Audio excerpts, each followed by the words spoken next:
Asa kanina nabanggit niyo po nasa 223 million pesos na po yung worth of assistance na naibigay ng DSWD. Magkano pa po yung budget na meron tayo para po dito sa mga biktima po ng lindol at ng flash flood? Ang national stockpile pa po natin, ito yung mga family food packs na naka-preposition and are ready for distribution, nasa mahigit 4.7 million pesos. Yung standby funds natin nationwide, nasa mahigit 734 million pesos pa po iyan and ready for use para doon sa mga pamilya o lugar na naapektuhan. And we're now in the process of requesting the Department of Budget and Management to replenish our quick response fund para matiyak po na tuloy-tuloy yung ating pong tulong kasi we're slowly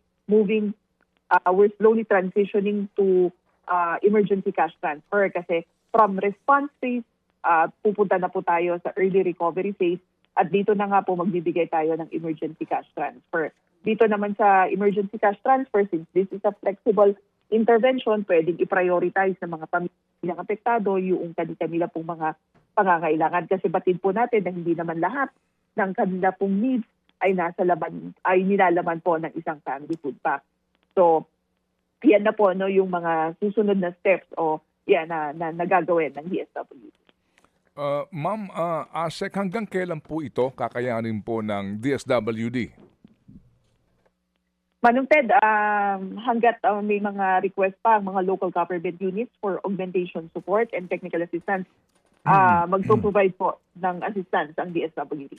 At yung pong pondo na pinag-usapan nyo ni Chacha kanina na kayo hihingi ng replenishment, ano ho ang tugon dito ng DBM o ng Malacanang?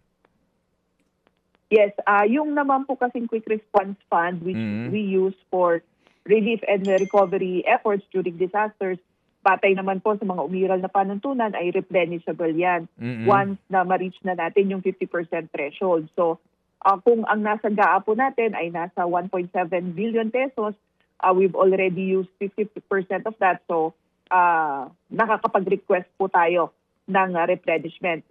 And favorable naman po yung action ng DBM sa ating pong mga request like in the previous years. Mga kapatid, patuloy po kayong tumutok sa 105.9 True FM para sa totoong balita, impormasyon, music and entertainment. Mag-subscribe sa aming YouTube channel at podcast at sundan nyo kami sa Facebook, Instagram, X at TikTok sa True Network PH. Bisitahin din po ang aming official website, truefm.ph. At panoorin din kami sa True TV Signal, Channel 19. Kami po ang 105.9 True FM. Laging true sa'yo, kapatid.